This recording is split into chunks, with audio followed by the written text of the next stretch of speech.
All right, now you wrote an excellent piece about how Labor needs to ignore Twitter. Yes, absolutely, yes. They need to listen to good people like yourself and maybe even hate watch shows like this. Yes, absolutely they should, and they should love watch shows like this because it represents something that they don't get often, and that is a diversity of opinion. Yes. They actually will understand, and I think we saw this during the Voice campaign, mate, rest in peace, where these people clearly just did not know how to talk to Conservatives. In fact, their message towards the end was that if you're undecided or thinking of voting no, you're an idiot and you're stupid and you're racist. And again, it was clear that they just never actually met anyone. I had someone come up to me in the supermarket just yesterday and just say, like, you know, I still keep all your columns on The Voice because I'm just hoping that people will actually get it. So what's the reaction to this, though? I mean, do you get a text message from lefties going, actually, I think you got a point, or is it all the right? No, I think everyone, I mean, certainly everyone in the kind of right of the Labor Party, which is most of New South Wales and sadly only about 49% of the rest of the country, gets it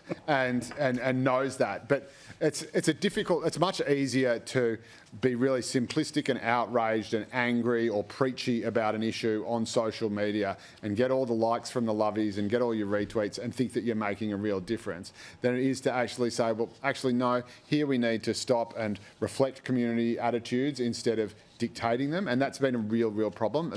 I made the point that socialism is the brainchild of and plaything of the extremely rich. Yes. Karl Marx and Friedrich Engels were extremely rich people. Karl Marx's father was a lawyer who owned lots of vineyards. Engels was a lawyer who was a businessman, industrialist who owned lots of factories. Correct. And these people study poor people. They study the working class like kind of lab rats, like animals in a zoo. And they don't actually listen to what people in the working class or poor people want, which is not for everyone else to be poor or everyone to be like them. It is for them to be able to get ahead. And often they're thinking more about them and their family and their kids getting ahead than they are about the entire proletariat. And also, the thing is, Keith, right? Like, Australia is always a more modern country than it was last year, the year before, the decade before, 2 decades before, right? I mean, that's just the way it is. We meet different people, we go to different places. That's the joy, right?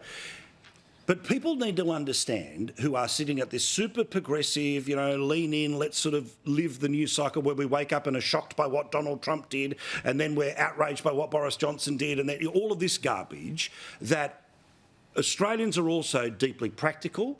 They also see when somebody's BSing to them and trying to tell them that the country that is pretty damn awesome ain't that good.